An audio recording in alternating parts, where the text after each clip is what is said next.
Hi friends, ഇന്ന് ഞാൻ പച്ചരിയും പഴഞ്ചക്ക ചുളയും ചേർത്തിട്ടുള്ളൊരു ഉണ്ണിയപ്പമാണ് ഉണ്ടാക്കുന്നത്. ഒരു 1.5 ഗ്ലാസ് പച്ചരി മിക്സിൻ്റെ ജാറിൽ 1 മണിക്കൂർ കുതിർത്തതിന് ശേഷം കഴുകി അരിച്ചിട്ടിട്ടുണ്ട്. ഇത് ഒരു 12 പഴഞ്ചക്കയുടെ ചുള മിക്സിൻ്റെ ജാറിൽ ഇട്ട് അരച്ച് അതിൻ്റെ നൂല് കളഞ്ഞെടുത്തതാണ്. 3 ശർക്കര,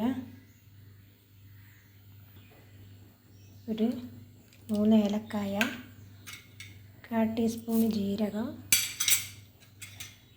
കുറച്ചൊരു നുള്ളു ഉപ്പ്,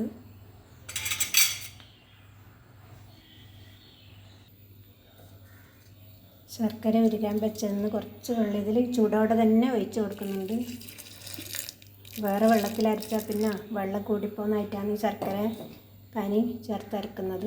തരിയോട് കൂടിയാണ് അരച്ചെടുത്തിട്ടുള്ളത്. ഇനി ചക്ക ചേർത്തിട്ടൊന്ന് മിക്സിയിൽ നിന്ന് അടിച്ചെടുക്കാം. എല്ലാം അരച്ച് മിക്സ് ചെയ്ത് വെച്ചു. ഇനി കുറച്ചും കൂടി ശർക്കരപ്പാനി ഒഴിക്കണം. ഇതിനോണ്ട് നമുക്ക് വേണമെങ്കിൽ അടയും ഉണ്ടാക്കാൻ പറ്റും. ശർക്കരപ്പാനി മുഴുവനും ചൂടോടെ തന്നെ ഇതിലൊഴിക്കലാണ്.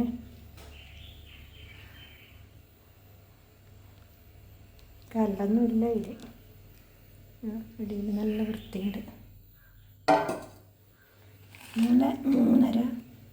3.5 വെല്ലം, ഒരു 12 പഴഞ്ചക്കേൻ്റെ ചുള, ഒരു 1.5 ഗ്ലാസ്സിൽ 1.5 ഗ്ലാസ് നല്ലോണം പച്ചരി എടുത്തിന്, 4 ഏലക്ക, 1/4 ടീസ്പൂൺ ജീരകം, ഒരു നുള്ളു ഉപ്പ്,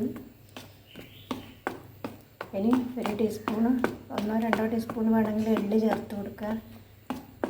തേങ്ങാക്കൊത്ത് വറുത്ത് ചേർക്കുക. ഞാൻ എള്ള് ചേർത്ത് കൊടുക്കുന്നുണ്ട്, തേങ്ങാക്കൊത്തൊന്നും വറുത്ത് ചേർക്കുന്നില്ല. ഇപ്പം തന്നെ ചുട്ടെടുക്കലാണ്. ഒരു 3-4 അടയും ആക്കുന്നുണ്ട്.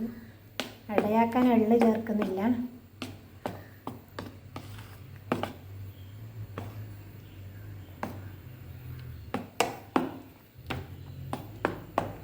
നന്നായി മിക്സ് ചെയ്ത് വെച്ചു. ഇനി ഇല പറിച്ചുകൊണ്ടിട്ട് ഈ മിക്സിലേക്ക് കുറച്ച് അടയാണ് ഉണ്ടാക്കുന്നത്. അതുകൊണ്ട് കുറച്ച് നെയ്യ് ഒഴിച്ച് കൊടുക്കുന്നുണ്ട്. കുറച്ച് തേങ്ങയും ഇട്ട് കൊടുക്കുക. നമുക്ക് നെയ്യപ്പം നാളെ ചൂടാം. വിഷയം മാറിപ്പോയി. നന്നായിട്ടൊന്ന് മിക്സ് ചെയ്ത് കൊടുക്കുക. ഞാനിവിടെ ഇലകളെല്ലാം വൃത്തിയാക്കി ഇതിൽ ഇങ്ങനെ ദോശക്ക് തണിക്കും പോലെ തണിച്ചിന്. വെളിച്ചെണ്ണയൊന്നും ഇലയിൽ തടവി കൊടുത്തില്ല. നിങ്ങൾക്ക് വേണമെങ്കിൽ നെയ്യോ വെളിച്ചെണ്ണയോ ഇലയിൽ തടവി കൊടുക്കാം. ഞാൻ തടവി കൊടുത്തില്ല. പിന്നെ തേങ്ങാക്കൊത്ത് വേണമെങ്കിൽ പശു നെയ്യിൽ വറുത്തിട്ട് ഇതിൽ ചേർക്കാം.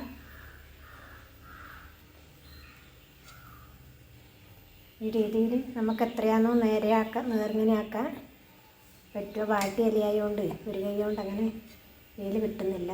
ഇതേ രീതിയിൽ അതാണ് ഞാൻ ഫോൺ ഓഫാക്കി വെച്ച് എല്ലാം ഇതേ രീതിയിൽ ചെയ്യുക. വെളിച്ചെണ്ണ ചേർത്താൽ അടയായതിന് ശേഷം അടർത്തിയെടുക്കാൻ നല്ല എളുപ്പമായിരിക്കും. ഇനി ഇഡ്ഡലിപ്പാത്രത്തിൽ ആവിക്ക് വെക്കാം. ഇഡ്ഡലിപ്പാത്രത്തിൽ 2 ഗ്ലാസ് വെള്ളം വെച്ച് മേലത്തെ തട്ടെടുത്തിട്ട് ഇവിടെ വെച്ചു.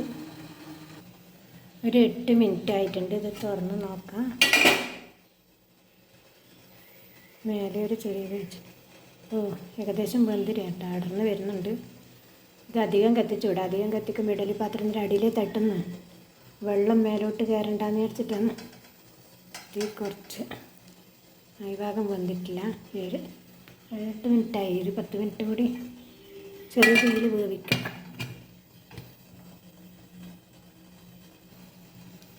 10-20 മിനിറ്റായി ഏകദേശം.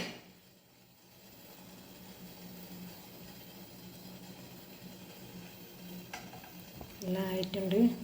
ഇനി സ്റ്റവ് ഓഫ് ചെയ്യാം. നമ്മുടെ അടയിൽ ഇവിടെ റെഡിയായി. ഓരോ പാത്രത്തിലും ആവി കയറുന്നതിൽ വ്യത്യാസം ഉണ്ടാകും. വെന്താൽ എല്ലാവരുടെയും ഒരേ കളറായിരിക്കും. പെട്ടെന്ന് അടർന്ന് കിട്ടുകയും ചെയ്യും.